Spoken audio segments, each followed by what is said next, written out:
Mingla, Dignito, Chapter 8, Electric Potential Kanga, Dinganza Mato, Lesson 3 will warm up to Bari. The Lesson 3 ma, Tomauzo electric potential difference period electric potential between two parallel charge plates being through the sign there. Examples ne exercise ma pare Osa Miago, Tripio Machibare, who the Tema di Baima, Patamauzo in electric potential difference. Electric potential difference David Macheko, the Osauga Hulu Popia Taware. The electric potential difference between 2 points in an electric field is the work done in bringing a unit positive charge from one point to another against the electric force. Just as the Quinta Kuria Machida Manakujari, Piponido, potential chana in the about unit just at the Kugo, Matakuma, now Matakusigo, their sound. Yes, the Gwene Machide, electric force Miago, sentiently, their sound like and Puluago, Lolo, David the Master Chibare, the electric potential difference definition Lego, Udibolina Chibame, electric potential difference between 2 points in an electric field. The Gwente Kuria Machido, Manakuna Chiponido, potential chana in Chibare, the Gwente Ku Adrenaline Glory Bridge, the Gwente Ku Pipo Adre. Yes, it could Shia Melo, then you are built Havida Shivare, and each charge give rise to an electric field in its vicinity. Dalia, chapter 7, Martin Yoga. Built her a chapter, the Jamulo Sequent Ku, she would be a Kudima, yes, it Kushivale. Did you yes, it Kushi, 2 year paper Winjima, yes, the Quenta Kushila Mapibare, I guess it's the Gwendema, she did. But Maga Eva. Do the Ema Chiboni potential be a lutavame. Now Matakua Mabiba, like on Mabima Chiboni potential go be lutavame. The source charge net point in a Jarema here go away to go. The distance go go away pillow are a look the mabame. Being the source charge net point be Jarema here go away go. Go RB look Kubo and Tamatama Pibare. You know Tamatame so ye. Shema thing electric potential at the point in an electric field. Sequent Kuder when she got Matiniana chip on with the electric potential yet. Formula pit the B is equal to K2 by Audoma. Me could debone ma Amaga Nakuba. The Manaku do a chip on the potential Naku shall do it. The formula would Doma Pibare, the job Patama electric potential at point E due to charge Q1. Q1 job Pipon the electric potential go BA is equal to KQ divided by RA. Yayima Pibare, a solution now map needed. Now map the electric potential go raw electric potential at point B due to charge Q is equal to B is equal to K2 by RB Pibare, Dinia Makia gain the pillow, AB Quaja Yam Luau, Tony to wear source charlie, the Kureva Pibare, Dua, yes, the Kuregan is a quint Kurema, she needed. Manama 2A Juvi, Yam Luau, a solution Kudima. Sequent Kurema, she did, a manama between 2 points, in a binema, Piponidated, potential now be Pibare, the gamma the same potential difference could be also in the point A ma she the potential B A net point B ma she the potential B logo Chana B ma Pibare the ma G so ye A ma she the B A the B ma she the B check boy Yara do ya valime Papilo so ye a Matakuzima pip on the potential Yadi through ye aqua way pit distant R on a Jomian children Nilova, A aqua with the RAD, B aqua with RB thing in it to a job. Jomian children the BAR BB Tevale met the Jamolo, a mat in a Bina Jama, chip on the potential difference go, electric potential difference between 2 points. The Gama BAB is equal to BA minus BB Pipare, Dalia, electric potential difference yet. David the merchant. To go, Osadiga. To kind of kama, Drayam, a sin lady with Pibare. Early being not Kuaro, the electric potential difference နဲ့ပတ်သက်ပြီးတော့ unit volt ဆိုတာကို define လုပ်ပါတယ် unit volt ကဘာကို define လုပ်တာလဲဆိုလို့ရှိရင်ဒီပုံမှာရှိတဲ့အတိုင်းမှာအကယ်၍ sequence တစ်ခုထဲမှာရှိတဲ့အမှတ်တစ်ခုမှအခြားအမှတ်တစ်ခုကို electric force များကိုဆန့်ကျင်ပြီးတော့တည်တဲ့အခါမှာလောက်ရတဲ့အလုပ်သည် 1 joule ဖြစ်ခဲ့လျင်၎င်းအမှတ်နှစ်ခုကြားမှာဖြစ်ပေါ်နေသော potential difference သည် 1 volt ဒီလိုရေးမှာဖြစ်ပါတယ်အဲ့ဒါကို unit volt အဖြစ်အဓိပ္ပာယ်သတ်မှတ်ပေးထားတာဖြစ်ပါတယ်ဒါကြောင့်မလို့ unit volt ဆိုဒီမှာ if the work done in bringing a charge of +1 coulomb from one point to another in an electric field is 1 joule အမှတ် A ကနေအမှတ် B ကို about unit လက်စစ်လေးတည်တဲ့အခါမှာလောက်ရတဲ့အလုပ်သည် 1 joule ဖြစ်ခဲ့မယ်ဆိုရင် the electric potential difference between those points ထိုအမှတ်နှစ်ခုကြားမှာရှိတဲ့ potential ခြားနားခြင်းသည် is 1 volt ဒီလိုပြောတာဖြစ်ပါတယ်အခုဒါသိပြီးရင်တော့ဒီ electric potential difference နဲ့ပတ်သက်တဲ့ပုံစံများကိုသင်ရိုးစာအုပ်မှာ text မှာပါတဲ့ပုံစံများကိုရှင်းပြသွားမှာဖြစ်ပါတယ်ပထမအဦးဆုံးက exercise number 4ပါသူက if the electric field intensity at a point in an electric field is 0အကယ်၍များ sequence တစ်ခုထဲမှာ in an electric field အဲ့ထဲမှာရှိတဲ့ at a point အမှတ်တစ်ခုနဲ့ဖြစ်ပေါ်နေသော electric field intensity က3 ဖြစ်ခဲ့လျင်လို့ပြောတာပါ is the electric potential at that point necessarily 0ထိုအမှတ်တွင်ရှိသော electric potential ဒီ3ဖြစ်ကိုဖြစ်ဖို့လိုပါသလားလို့မေးတာဖြစ်ပါတယ်အဲ့တော့ဒီမှာကြည့်မယ်ဆိုရင်သူက electric field intensity ဆိုတာဘာလဲ electric potential ဆိုတာဘာလဲဒါလေးကိုပြန်စဉ်းစားရမှာဖြစ်ပါတယ် electric field intensity ဆိုတာ sequence ထဲမှာရှိတဲ့အမှတ်တနေရာမှာရှိတဲ့ electric field intensity ဆိုတာကရှေ့မှာတော့က chapter 7 တော့ကသူ့ရဲ့ definition မှာ the electric field intensity at a point in an electric field is the electric force acting upon a unit positive charge placed at that point ပြောပါတယ်အဲ့တော့သူက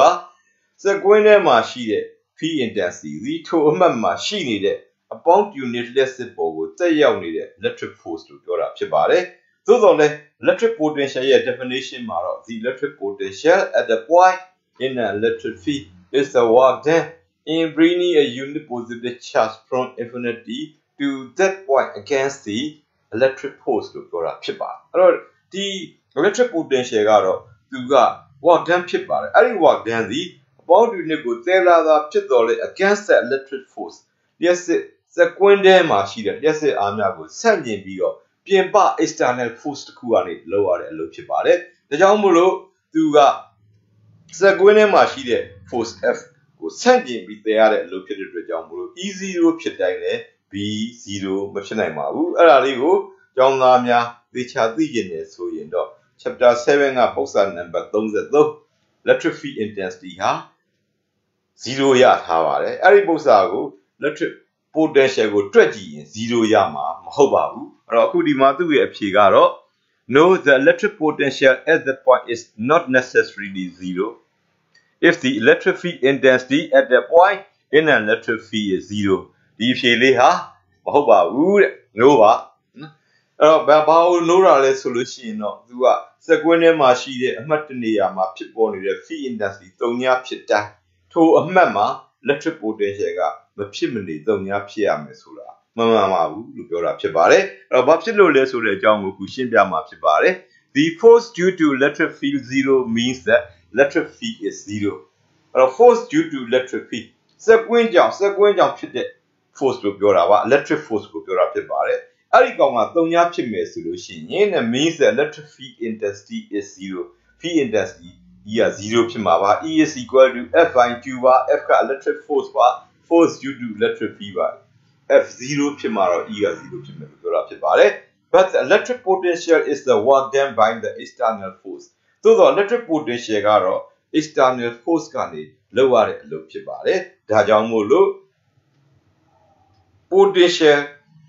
electric field intensity 3ဖြစ်တိုင်း potential က3လိုက်ဖြစ်ရင်မလိုဘူးလို့ဖြေဆိုထားတာဖြစ်ပါတယ်နောက်တစ်ပုဒ်ကတော့ exercise number 5ပါသူကတော့ state the definitions of electric potential difference and write down its units နော်အဲ့တော့ electric potential difference သူရဲ့ definition ကိုချရေးဖို့ ਨੇ ပြီးလို့ရှိရင်သူ့ရဲ့ unit ကိုရေးဖို့ဖြစ်ပါတယ်အဲ့တော့ဒါလည်းပဲခုနကမှ potential difference ရဲ့ definition ကိုပြောခဲ့ပြီးဖြစ်ပါတယ် အဲ့ဒီ definition အတိုင်းရေးပြီးတော့ဖြေဆိုရမယ်ဖြစ်ပါတယ်ဒါကြောင့်မလို့ electric potential difference the electric potential difference between 2 points in an electric field is the work done in bringing a unit positive charge from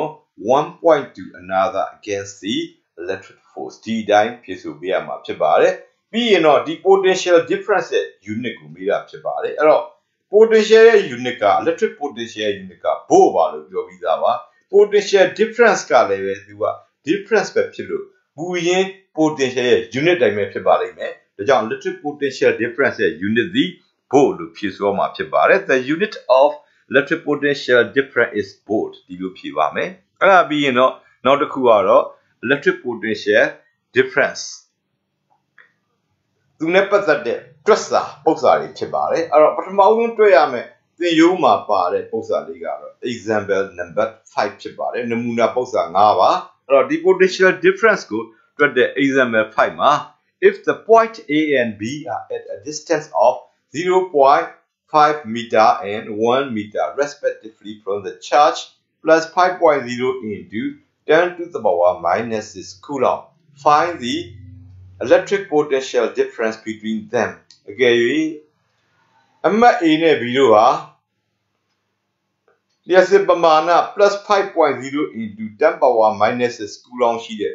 လျှပ်စစ်တစ်ခုကနေပြီးတော့ 0.5 meter နဲ့ 1 meter အသီးသီးမှာရှိခဲ့ကြမယ်ဆိုရင် find the electric potential difference between them ၎င်းတို့အကြားတွင်ဖြစ်ပေါ်နေသော potential difference ကိုရှာပါလို့မေးတာပါ၎င်းတို့ဆိုတာ point A နဲ့ point B ကိုဆိုလိုတာဖြစ်ပါတယ်အဲ့တော့ဒီပု္ပ္ပစာလေးက potential difference ကိုတွေ့ရမှာပါအဲ့တော့ potential difference ကိုတွေ့ရင်ဘယ်လိုတွေ့ကြမလဲရှေ့မှာပြောခဲ့ပြီးပါပြီအမှတ်တစ်ခုမှာဖြစ်ပေါ်နေတဲ့ electric potential သည် B is equal to K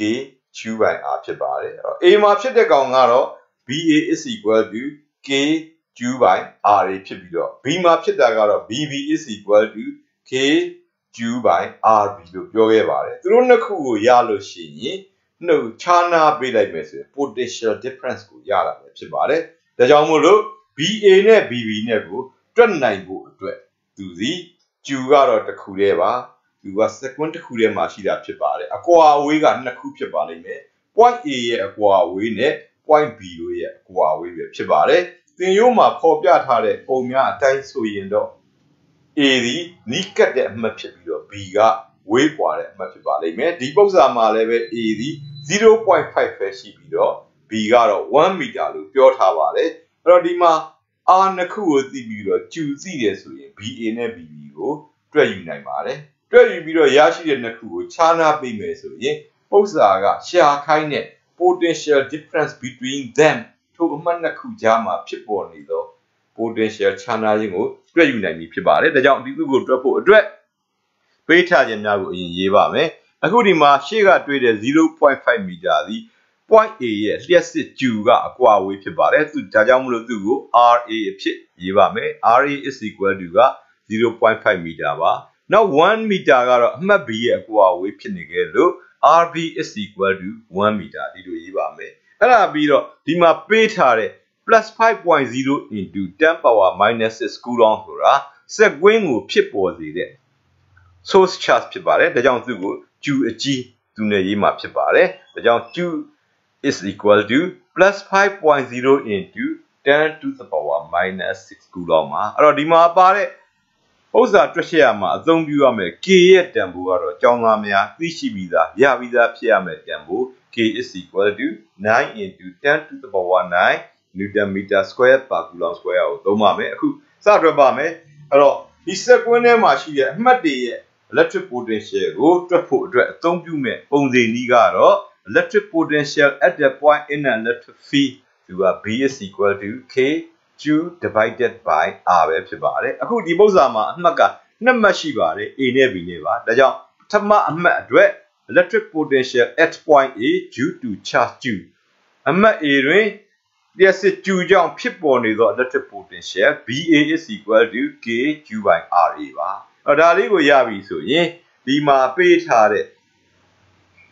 ချက်မှာရှိတဲ့ကိန်းဂဏန်းတန်ဖိုးများကိုအစားသွင်းပါမယ် K သည်9 into 10 to the power 9 Q ကတော့ plus 5.0 into 10 to the power minus 6 ဖြစ်ပြီးတော့ RA ကတော့ 0.5 ပါဒါတွေအားလုံးကိုစားသွင်းပြီးတော့ဒီကိန်းဂဏန်းများကိုရှင်းလိုက်မယ်ဆိုရင်အမှတ် A မှာဖြစ်ပေါ်နေတဲ့ electric potential plus 90,000 volt ဆိုတာကိုရရှိလာမှာဖြစ်ပါတယ်အဲ့တော့ဒါလေးကိုရရင်နောက်တစ်မှတ်အတွက် electric potential at point B due to charge Q BB is equal to KQ divided by RB ပါဒီမှာလည်းပဲပိတ်ထားချက်တန်ဖိုးများအားလုံးကိုအစားထိုးပါမယ်အဲ့ဒီချိန်မှာသူကတွက်ယူရရှိမဲ့ BB ရဲ့တန်ဖိုးစီ plus 45000 volt ဆိုတာကိုရပါဖြစ်ပါတယ်အဲ့ဒါတွေကိုရရင်နောက်ဆုံးအဆင့်အနေနဲ့ဒီအမှတ်နှစ်ခုကြားထဲမှာဖြစ်ပေါ်နေတဲ့ potential ခြားနာခြင်း the electric potential difference between them ကိုတွက်ပါမယ်ဒါကြောင့်မို့လို့ electric potential difference between 2 points အမှတ်နှစ်ခုကြားမှာဖြစ်ပေါ်နေတဲ့ potential difference B is equal to BAB is equal to BA minus BB ပါအဲ့တော့ BA တန်ဖိုး BB တန်ဖိုးတွက်ယူရရှိသည်များကိုအစားသွင်းပြီးတွက်လိုက်မယ်ဆိုရင်ဒီအမှတ်နှစ်ခုကြားမှာဖြစ်ပေါ်နေတဲ့ potential difference ဒီ 45,000 volt ဆိုတဲ့အဖြေကိုရရှိလာမှာဖြစ်ပါတယ်ဒါ electric potential difference နဲ့ပတ်သက်လို့ပထမပုဒ်စာ example number 5ကိုပြပြခြင်းပဲဖြစ်ပါတယ်အဲ့တော့နောက်တစ်ပုဒ်ကတော့ example 6ပါ example 6ကတော့ example number 5ရဲ့ဆက်ပဲဖြစ်ပါတယ် how much work is done when the charge plus 2.0 into 10 to the power minus 6 coulomb is brought from B to A in example 5ရှေ့မှာရှိတဲ့ example 5မှာရှိပါဝင်တဲ့အမှတ်နှစ်ခုတည်းက B ကနေ A ကို plus 2.0 into 10 power minus 6 coulomb လျှပ်စစ်ကလေးကိုသယ်တဲ့အခါမှာလောက်ရတဲ့အလုပ်ဘယ်လောက်ရှိပါမလဲလို့မေးတာဖြစ်ပါတယ်အဲ့တော့သူ့ကိုတွက်ဖို့အတွက်အလုပ် work done W ကိုတွက်ရမှာဖြစ်ပါတယ်ပေးထားခြင်းများကိုကြည့်ပါမယ်ဒီမှာပေးထားတာကပထမတစ်ခုက plus 2.0 into 10 to the power minus 6 coulomb ဆိုတာကိုပေးတာဖြစ်ပါတယ်သူက coulomb ဆိုတဲ့ unit အရာ charge ဖြစ်ပါတယ်အဲ့တော့ charge ဖြစ်ခဲ့လို့ရှိရင် Q အကြီးဖြစ်မလား Q သေးဖြစ်မလားစဉ်းစားပါမယ်သူကအမှတ် A က B မှ A သို့သယ်မယ်လို့ပြောပါတယ်အဲ့တော့ example 5မှာတော့ဒီ B တွေ A တွေကစက်ကွင်းထဲမှာရှိတဲ့အမှတ်တွေဖြစ်ပါတယ်ဒါကြောင့်မလို့ဒီသယ်မဲ့လျှပ်စစ်ကလေးဒီစက်ကွင်းထဲမှာရှိသောလျှပ်စစ်ပါတို့အတွက်ကြောင့်သူကို small q နဲ့ရေးရမှာဖြစ်ပါတယ်အဲ့တော့ q is equal to plus 2.0 into 10 power minus 6 coulomb သူက charge in the field စက်ကွင်းထဲမှာရှိတဲ့လျှပ်စစ်ပါစက်ကွင်းကိုဖြစ်ပေါ်စေသော source charge မဟုတ်ပါဘူးဒါကြောင့်သူကို small q နဲ့ရေးမှာဖြစ်ပါတယ်အဲ့ဒါပြီးရင်နောက်တစ်ခု BAB ကတော့ work done bringing a unit positive charge from B to A သူက example 5ကနေရတဲ့အဖြေသူကဘယ်လောက်ရှိတယ်ဆိုရင် 45,000 volt ဖြစ်ပါတယ်ဒါဟာ potential difference ရဲ့အဓိပ္ပာယ်သတ်မှတ်ချက်တန်းရေးပါဖြစ်ပါတယ် potential difference တုန်းက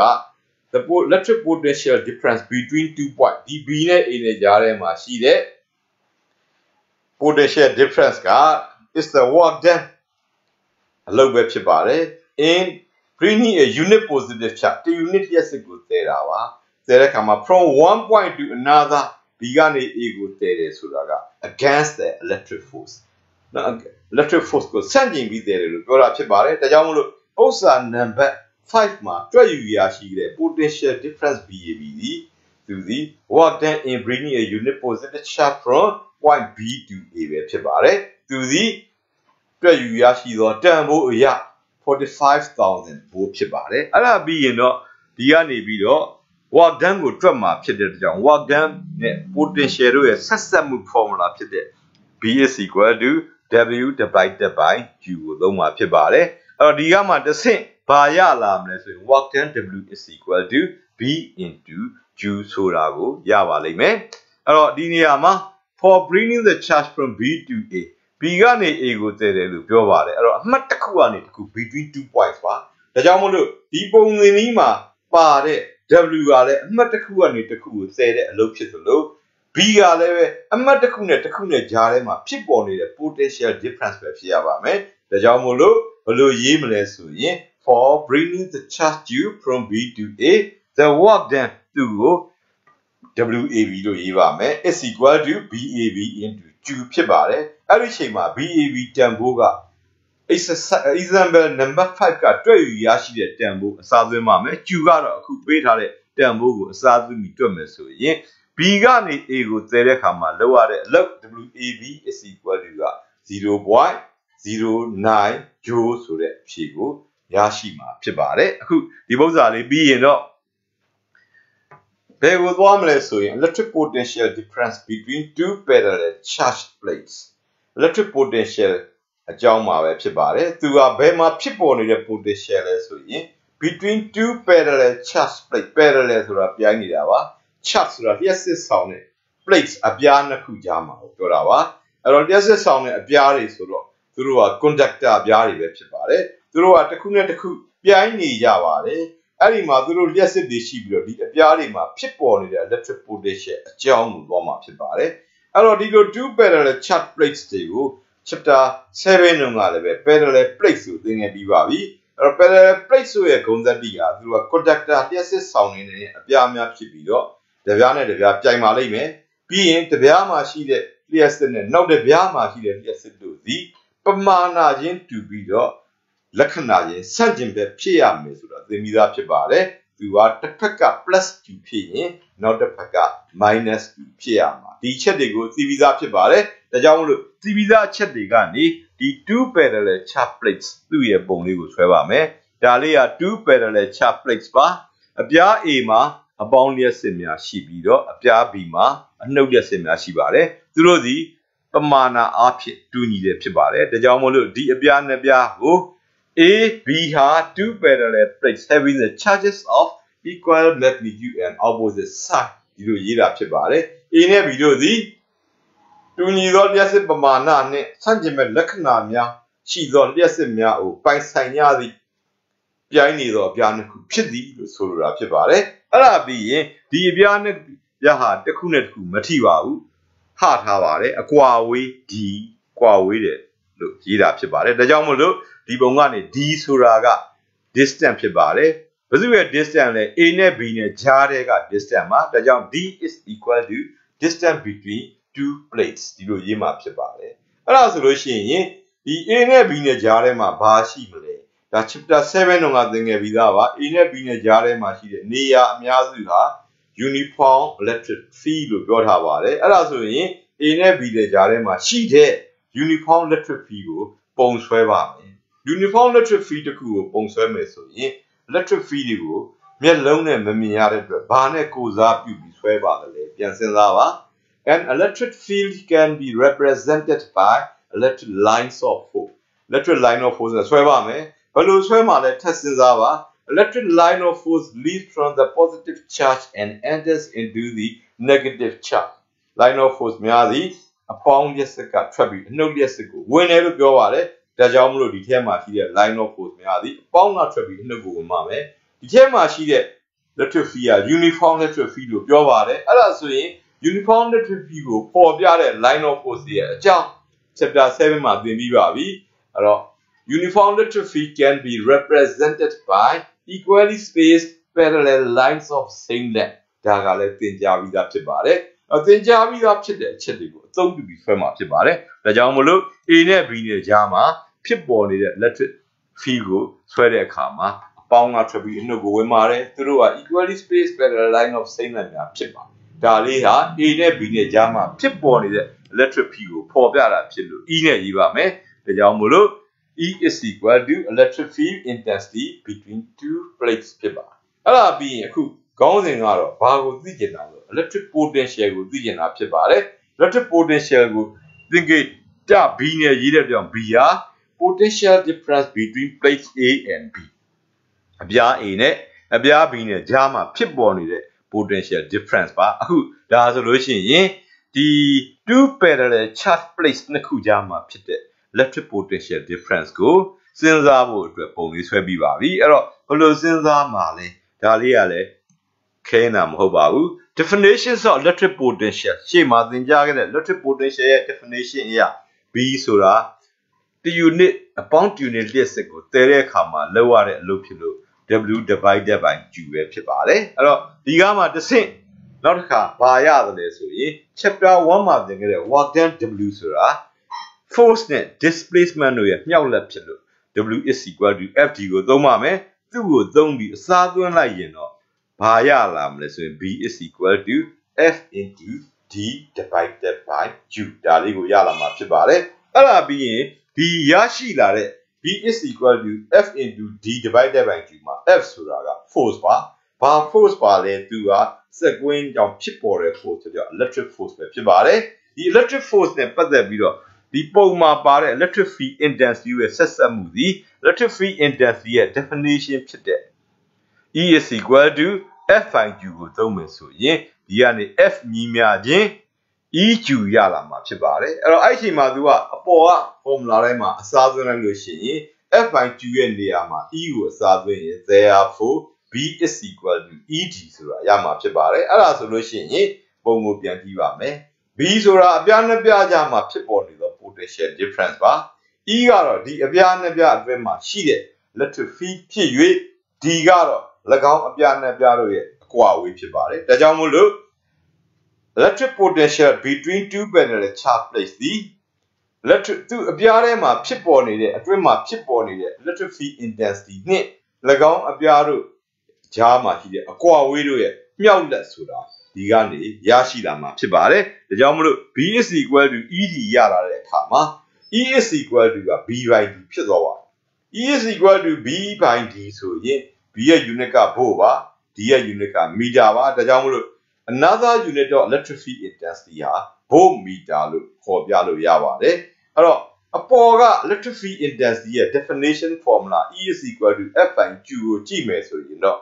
E ရဲ့ unit သည် force ကို charge နဲ့စားလို့ Newton per coulomb ဒါရှေ့တုန်းကပြောခဲ့ပါတယ်အခုဒီ E ကို B is equal to ED formula အရ unit ကိုစဉ်းစားမယ်ဆိုရင်တော့ E is equal to B by D ဖြစ်နေလို့သူ့ရဲ့နောက် unit တစ်မျိုးစီ volt per meter ဖြစ်ပါလိမ့်မယ်ဒီအကြောင်းကိုလေ့ကျင့်ခန်းဖြည့်ဆို့စဉ်မှာပြန်လည်မေးထားတာကိုတွေ့ရပါလိမ့်မယ်အခုဒီပုံစံနည်းကနေဘာသိသလဲဒီပုံစံနည်းကနေပြီးတော့သူ့ရဲ့ဆက်ဆက်မှုကိုစာသားနဲ့ရေးထားရမှာဖြစ်ပါတယ် that B ဆိုတာက electric potential difference between two charge plates parallel charge plate B ကတော့ရှေ့မှာပြောခဲ့တဲ့အတိုင်းပါပဲလျှက်စစ်ဆောင်တဲ့အပြားနှစ်ခုကြားမှာဖြစ်ပေါ်နေတဲ့ potential difference မှာ is equal to 2 ပါတယ်ဒါကြောင့် is ပါသူကဘာနဲ့တူတာတော့ E နဲ့ D နဲ့မြှောက်ထားတာပါဒါကြောင့်မြှောက်လက် the product of the E က electric field intensity between two plates and D ကတော့ distance between them အဲ့တော့ဒါဆိုလို့ရှိရင် electric potential difference between two parallel charge plates သူ့ရဲ့ potential ကိုဒီပုံစံနည်းကိုအသုံးပြုပြီးတော့တွက်ယူရရှိနိုင်မှာဖြစ်ပါတယ်အဲ့တော့သူတို့အတွက်ဒီပုံစံနည်းကိုအသုံးပြုတဲ့ပု္ပ္ပစာတွေကိုတအုပ်စုတွက်မှာဖြစ်ပါတယ်အဲ့တော့အရင်ဆုံး exercise number 9 exercise number 9ကတော့သူကတော့မှန်ကန်တဲ့အဖြေရွေးပေးရမှာဖြစ်ပါတယ် exercise number 9က choose the correct answer from the following အောက်ဖော်ပြပါတို့မှမှန်ကန်သောအဖြေကိုရွေးပေးပါလို့ပြောတာဖြစ်ပါတယ် by definition အဓိပ္ပာယ်သတ်မှတ်ချက်အရThe unit of electric field intensity E is Newton per coulomb ခုနလေးမှာပြောခဲ့ပါတယ် Newton per coulomb ဖြစ်ပါတယ်သူကဘယ်ကလာတာလဲ E is equal to F by Q definition ကလာတာဖြစ်ပါတယ် and equivalent unit of E is now သူနဲ့တူညီတဲ့ equivalent ဖြစ်တဲ့ E ရဲ့တခြား unit တစ်ခုကဆိုပြီးတော့ A ရယ် B ရယ် C ရယ် D ရယ်လေးမျိုးပေးထားပါတယ်အဲ့ဒီထဲကမှန်ကန်တဲ့အဖြေကိုရွေးရမှာဖြစ်ပါတယ်အဲ့တော့Another unit ရှေ့မှာပြောခဲ့ပါတယ် B is equal to E by D E is equal to B by D ဖြစ်ပါတယ် E is equal to B by D ဆိုတော့ B ရဲ့ unit က volt D ရဲ့ unit က meter ဒါကြောင့်မို့ another unit ဒီ volt per meter လို့ပြောခဲ့ပါတယ်အဲ့တော့ဒီထဲမှာလိုက်ကြည့်ရင် volt per meter correct answer ဒီအဖြေဒီအမှတ်စဉ် C ပဲဖြစ်ပါတယ်ဒါကြောင့်မလို့ the correct answer is C volt per meter ပါ because B ညီမျှခြင်း ED ဖြစ်လို့ပါလို့ဖြေပေးထားတာဖြစ်ပါတယ်နောက်တစ်ပုဒ်ကတော့ exercise number 10ပဲဖြစ်ပါတယ် exercise number 10မှာ choose the correct answer from the following အောက်ဖော်ပြပါတို့မှမှန်ကန်သောအဖြေလေးကိုရွေးပါလို့ပြောတာဖြစ်ပါတယ် An electric field intensity of magnitude 200 Newton per coulomb is produced by applying a potential difference of 10 volt to two parallel metal plates ဟုတ်ပြီအဲ့တော့ဒီမှာ parallel metal plates နှစ်ခုကြားထဲမှာ potential ခြားနာခြင်းဆယ်ဖို့တန်းဖို့ပေးလိုက်တဲ့အခါမှာသူကနေပြီးတော့ဘာကိုထုတ်လုပ်ပေးလဲဆိုရင်ပမာဏ200 Newton per Coulomb ရှိတဲ့ electric field intensity တခုကိုထုတ်ပေးတယ်လို့ပြောတာဖြစ်ပါတယ်အဲ့လိုထုတ်ပေးဖို့အတွက်ဆိုရင် the distance between them ဒီတန်ဖိုးတွေရဖို့အတွက်ဒီအပြားနှစ်ပြားကြားမှာရှိတဲ့အကွာအဝေးဒီ is A B C D ဆိုပြီးဒီမှာလဲ၄ခုပေးထားပါတယ်အဲ့ဒီထက်ကမှန်တာကိုယူရမှာဖြစ်ပါတယ်အခုဒီပု္ပ္ပာမှာကြည့်မယ်ဆိုရင် Newton per Coulomb ဆိုတာက field intensity E ပါတန်ဖိုးကတော့ potential difference B ပဲဖြစ်ပါတယ်အောက်မှာရွေးရမယ့်ဖြေတွေကတော့ centimeter တို့ meter တို့ဆိုတာ distance D ကိုပြောတာဖြစ်ပါတယ်အဲ့ဒါဆိုရင်ဘာကိုစဉ်းစားမလဲသူတို့ရဲ့ဆက်ဆက်မှုမှန်ကန်တဲ့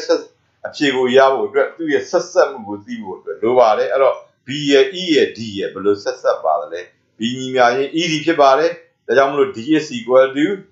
B by E ပဲဖြစ်ပါလိမ့်အဲ့ဒီကနေစဉ်းစားမှာပါအဲ့တော့စဉ်းစားတဲ့အခါမှာဘာရလာမလဲဆိုရင် correct answer ကတော့အမှတ်စဉ် B ဖြစ်ပါတယ်ဘာဖြစ်လို့လဲ D is equal to B by E ဖြစ်တဲ့အခါမှာ B က10နော် D ကတော့200ဖြစ်ပါတယ်အဲ့သူ့ကိုစကြည့်0.05 meter ဆိုတာရလာမှာဖြစ်ပါတယ်အဲ့ဒီချိန်မှာသတိထားပါဒီဖြေသည်မီတာနဲ့ပေးပါတယ်အဲ့သူ့ကိုစင်တီမီတာပြောင်းရင်0.05 meter ကိုစင်တီမီတာပြောင်းရင်100နဲ့ပြောက်သွားပြောက်လို့ရှိရင်5 cm ပါအဲ့ဒီကြားမှာ correct answer သည်အမှတ်စဉ် B မှာပေါ်ပြထားတာ5 cm ဆိုတာကိုသိရှိမှာဖြစ်ပါတယ်အခုဒီတစ်ပုဒ်ပြီးရင်တော့နောက်တစ်ပုဒ်ဖြစ်တဲ့ exercise number 11ကိုတွားမှာဖြစ်ပါတယ် exercise number 11ကလည်းဒီရှိကပု္ပ္ပာတွေလိုပါပဲမှန်တဲ့ဖြေရွေးဦးမှာပဲသူကသူ့ရဲ့ပေါ်ပြထားတဲ့ statement လေးက a charge plus 1.0 into 10 to the power minus 9 coulomb lying between two parallel metal plates which are 1 centimeter apart experience a force of 10 to the power minus 4 Newton လို့ပြောတာဖြစ်ပါတယ်ဟုတ်ပြီးတော့ဒီဟာလေးကတစ်ခုနဲ့တစ်ခု1 cm အကွာဝေးမှာရှိတဲ့ပြိုင်နေတဲ့ metal plate နှစ်ခုကြားထဲမှာလျှက်စစ်လေးသူက +1 into 10 power minus 9 coulomb ရှိတဲ့လျှက်စစ်လေးရှိပါတယ်အဲ့ဒီလျှက်စစ်ကလေးဒီသူ့ပေါ်မှာတက်ရောက်နေတဲ့ force ဒီ10 to the power minus 4 Newton ဖြစ်ခဲ့မယ်ဆိုရင် the potential difference between plates is ဆိုပြီးတော့ A B C D လေးမျိုးပေးပြီးတော့မှန်တဲ့ဖြေကိုရွေးရင်ဖြစ်ပါအဲ့တော့ဒီအဖြေကဖို့ဆိုတော့ potential difference B တွေကိုပြောတာဖြစ်ပါတယ်အပေါ်မှာပေးထားတာကကျူပေးပါတယ်ပြီးရင်1 cm D ပေးပါတယ်ပြီးရင် force F ပေးပါအဲ့တော့တွက်ရမှာက B ကို plate ပြားနှစ်ပြားကြားမှာဖြစ်ပေါ်နေတဲ့ potential ကိုတွေ့ရမှာဖြစ်ပါတယ်ရှေ့မှာသင်ကြားခဲ့တာကဒီ parallel plate နှစ်ခုကြားမှာရှိတဲ့ potential difference B ညီမျှခြင်း ED ပါ E နဲ့ D နဲ့သိရင်ဖြေရမှာဖြစ်ပါတယ်သို့သောပေးထားချက်က E နဲ့ D နဲ့ပေးတာမဟုတ်ပဲနဲ့ Q ရယ် D ရယ် F ရယ်ဖြစ်နေပါတယ်အဲ့တော့ D ကတော့သက်ဆိုင်တော့လေအဲ့ဒီမှာသူက E အစား Q နဲ့ F နဲ့ပေးတာပါအဲ့ဒါဆိုရင်အဲ့ဒီလိုချင်တဲ့ E ကို F နဲ့ Q ကဘယ်လိုတွက်မလဲ E is equal to F by Q ပဲဖြစ်ပါတယ်ဒီလိုစဉ်းစားလို့ရပြီဆိုရင်သူ့ရဲ့အဖြေကိုတွက်ယူလို့ရပါပြီcorrect answer က C ဖြစ်ပါမယ်ဘာဖြစ်လို့ဆိုရင် B ညီမျှခြင်းက W by Q ပြီးလို့ရှိရင် W နေရာမှာ FT ထည့်ပါမယ်ထည့်ပြီးတော့မှသူ့ကိုတွက်လိုက်မယ်ဆိုလို့ရှိရင်သူ့တန်ဖိုးသည်10 to the power 3 volt ဖြစ်ပါတယ်ဒါကြောင့်မလို့လိုက်ရှာတဲ့အခါမှာ correct answer သည် number C ဆိုတာကိုတွေ့ရှိရမှာဖြစ်ပါတယ်အခုဆက်လက်ပြီးတော့ exercise number 20ကိုတွက်ပါမယ်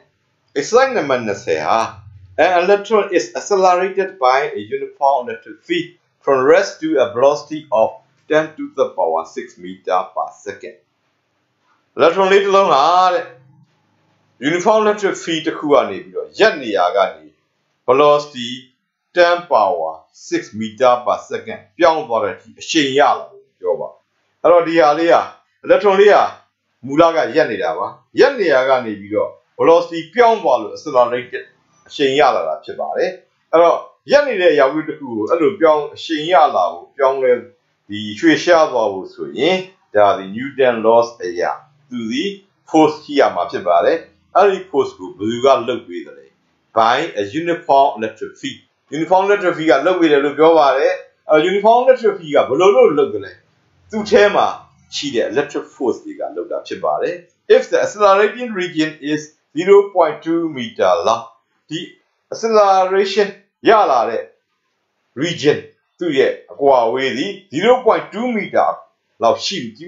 မယ်ဆိုရင် find the magnitude of the electric field ထို electric field ရဲ့ magnitude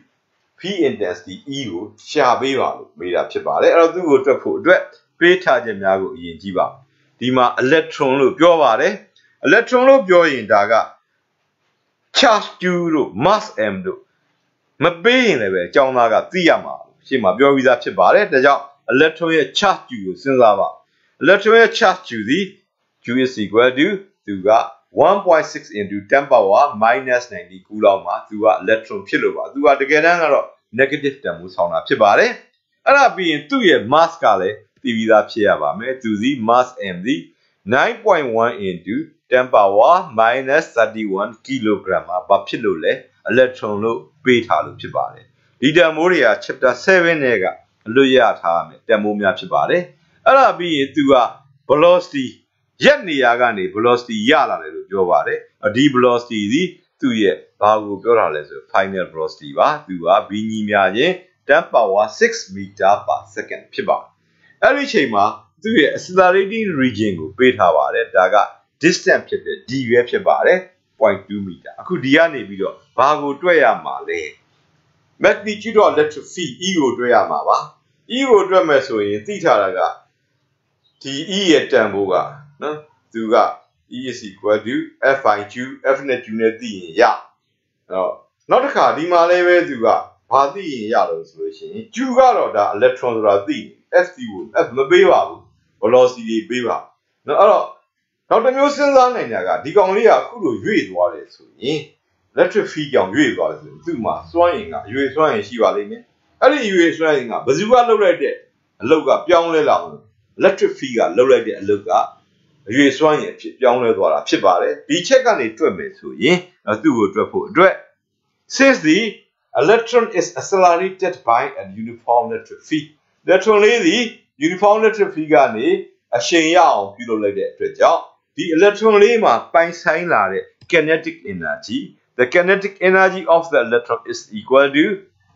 electric field ကလုပ်လိုက်တဲ့အလုပ် the work done by the electric field ဒီလိုရေးမှာဖြစ်ပါတယ်တော့သူ့ကိုသင်္ကေတနဲ့ပြောင်းရေးမယ်ဆိုရင် kinetic energy က KE ပါ work done ကတော့ W ပဲဖြစ်ပါလိမ့်မယ်ဒါကြောင့် KE is equal to W လို့ရေးနိုင်ပါတယ်နောက်တစ်ခါဒီ KE ဒီဘာနဲ့တူသလဲ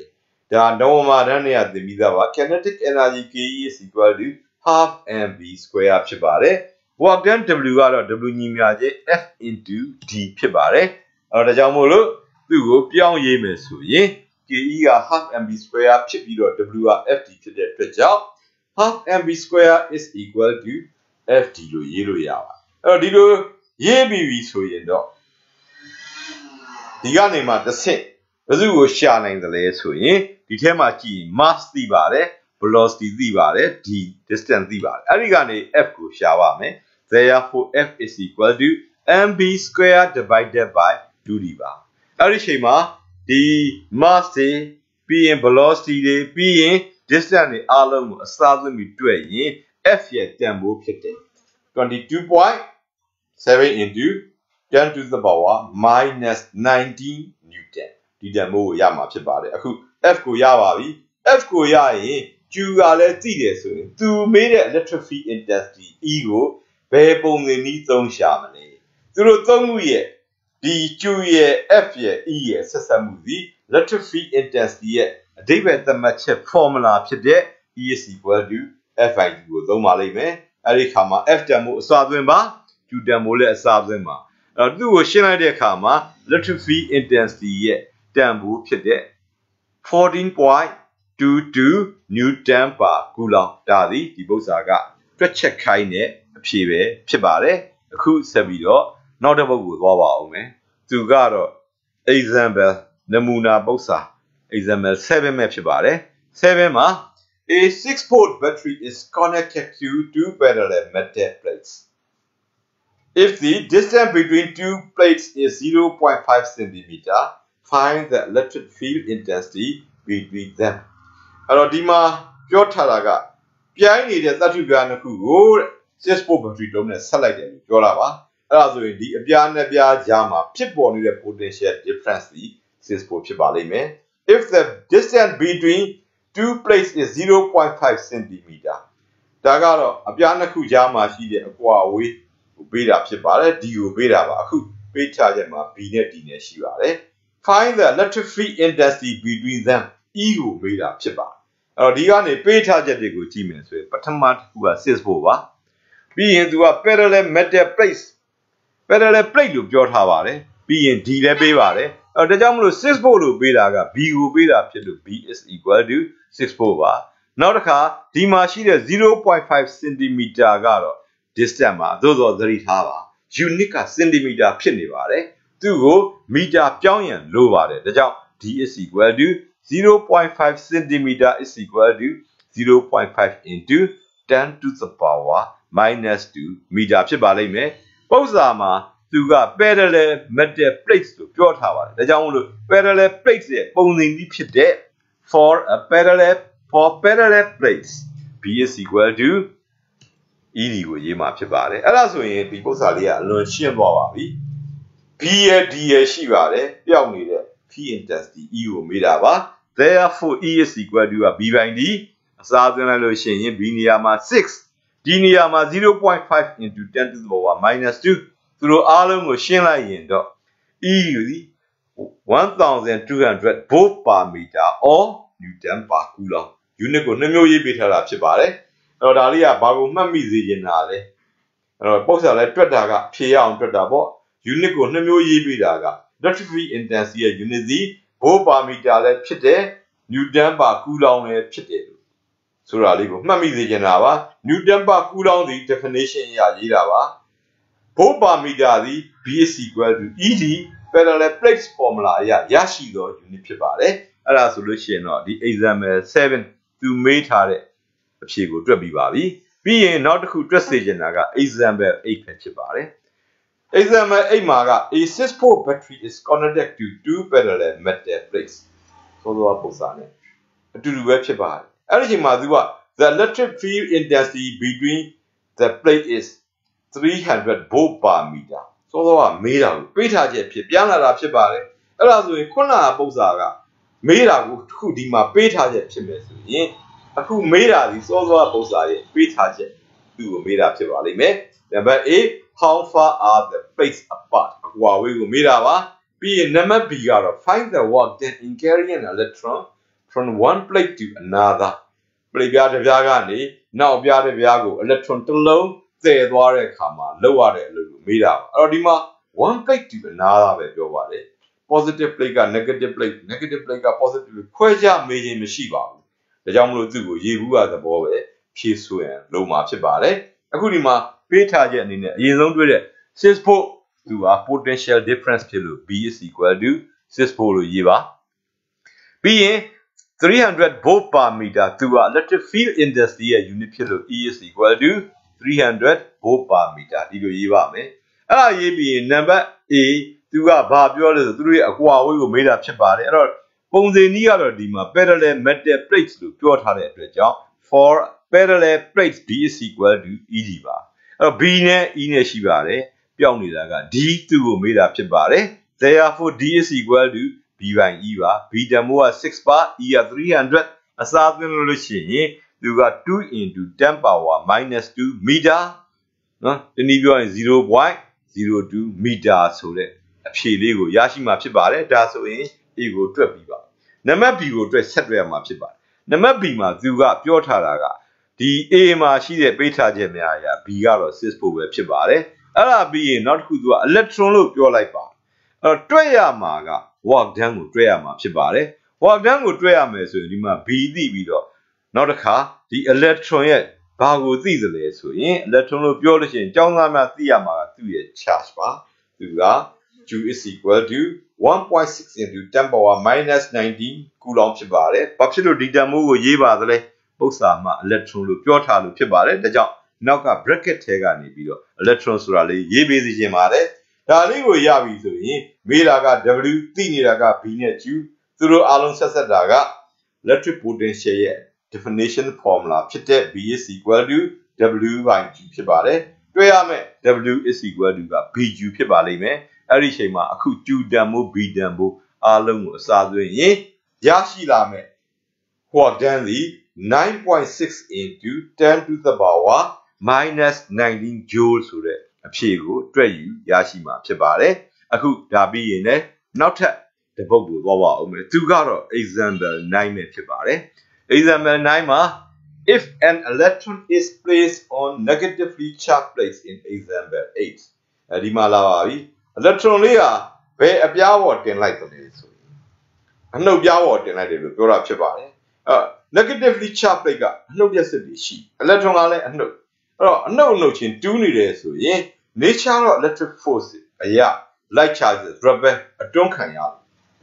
ယ်ဆို electron လေးရွေ့သွားတယ်ဘယ်ဘက်ကိုရွေ့မှာအပေါင်းပဲရွေ့သွားမှာပေါ့အဲ့လိုရွေ့သွားတယ်ဆိုရင်သူကငကိုရက်နေရာကနေအရှိန်ရလာလိမ့်မယ် velocity ပြောင်းသွားပါလိမ့်အဲ့ဒါကိုမေးတာဖြစ်ပါတယ် what is the velocity of the electron when it strikes the positively charged plate သူကအပေါင်းပြားကိုဝန်းမှန်တဲ့အချိန်မှာရှိတဲ့ final velocity ကိုမေးတာဖြစ်ပါတယ်အဲ့တော့ဒါကိုတွက်ဖို့အတွက်ဒီကနေပြီးတော့ပေးထားချက်အနေနဲ့ electron လို့သိတဲ့အတွက်သူ့ရဲ့ charge u နဲ့ mass m တို့ကိုဒီကနေသိရမှာဖြစ်ပါတယ် charge u က 1.6 into 10 power minus 90 coulomb မှာ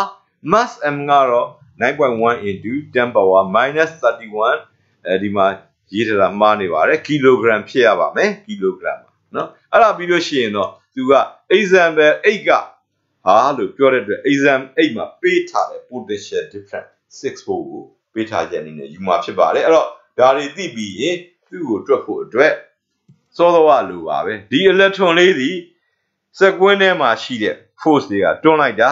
အဲ့လိုအတွန်းခံရလို့သူကရွေ့သွားတာအဲ့ဒါဆိုလို့ရှိရင်ဒီကနေပြီးတော့သူ့ရဲ့အဲ့စက်ကွင်းကလှုပ်လိုက်တဲ့အလုပ်ကိုတွက်ဖို့အတွက် B ညီမျှရင် W by Q ကိုသုံးမယ်အဲ့ဒီအချိန်မှာ W ညီမျှရင် Q into B ပါ Q တန်မိုးသိပါတယ် B တန်မိုးက6ဖို့ပါအစားသွင်းရင်ဒီအလုပ်စီ 9.6 into 10 to the power minus 19 joule ဆိုတာကိုရရှိလာမှာဖြစ်ပါတယ်သို့တော့သူက velocity ကိုမေးတာဖြစ်ပါတယ်အဲ့တော့ velocity ကိုသိဖို့အတွက်စောစောကပြောသလိုပါပဲ since the electron is moved by electric field between two plates သူကပြားနဲ့ပြားကြားမှာဒီ electron လေးဟာ electron လေးဟာ electric field ကတွန်းလိုက်တာဖြစ်လိုက်တဲ့အတွက်ကြောင့်ဒီ electron လေးကရွေ့သွားတဲ့အချိန်မှာပိုင်းဆိုင်လာမယ် kinetic energy gained by electron က is equal to work done by the electric field ဖြစ်ပါတယ်ဒါကြောင့်မို့လို့သူဒီ work done က W ပါ kinetic energy က half mv square ဖြစ်ပါမယ်ဒါကြောင့် half mv square is equal to W ဖြစ်ပါမယ်အဲ့ဒီမှာ B square is equal to 2W divided by M ပါဟုတ်ပြီ work done W တွက်ပြီးသားရှိပါတယ် 9.6 into 10 power minus 90 joule ပါ mass m အပေါ်မှာရေးထားပါတယ် 9.1 into 10 power minus 31 kilogram ဖြစ်ပါတယ်သူတို့အားလုံးကိုအစားသွင်းပြီးတော့ရှင်းမယ်ဆိုရင် B square velocity ရဲ့နှစ်ထပ်ကိန်းတန်ဖိုးကိုရမှာဖြစ်ပါတယ်သူသည် 2.109 into 10 to the power 12ဖြစ်ပါတယ်ဒါက velocity မဖြစ်သေးပါဘူးနှစ်ထပ်ကိန်းပဲရှိပါသေးတယ်အဖြေ velocity ကိုရရှိဖို့အတွက်ဒီတန်ဖိုးကို square root ရှာပေးရမှာဖြစ်ပါတယ်အဲ့တော့သူ့ကို square root ရှာလိုက်တဲ့အခါမှာတော့ B is equal to 1.453 into 10 power 6 meter per second အလွန်လျင်မြန်တဲ့ velocity နဲ့ဝန်းမှန်တယ်ဆိုတာကိုတွေးရှိရမှာဖြစ်ပါတယ်အဲ့တော့ဒါလေးပြီးပြီဆိုရင်နောက်တစ်ပုဒ်တွက်ချင်တာက exercise number 18ပဲဖြစ်ပါတယ် exercise number 18ကThe electric potential difference between two parallel metal plates which are 0.5 centimeter apart is 0.5 into 10 to the power 3 volt. တခုနဲ့တခု 0.5 centimeter ကွာဝေးတဲ့ metal plates အပြိုင်နှစ်ခုကြားမှာဖြစ်ပေါ်နေတဲ့ potential difference ဒီ 0.5 into 10 to the power 3 volt ဖြစ်ပါတယ်. Find the force on an electron located between the plates ဒီ plate အပြားနှစ်ခုကြားမှာရှိနေတဲ့ electron တစ်လုံးပေါ်သို့ သက်ရောက်နေသော force F ကိုရှာပေးပါလို့ပြောတာဖြစ်ပါတယ်ဟုတ်ပြီးတော့သူ့ကိုတွက်ဖို့အတွက်ပေးထားချက်များကိုအရင်ရှာပါသူတို့သည် 0.5 cm ဆိုတာရဲ့နောက်တစ်ခုက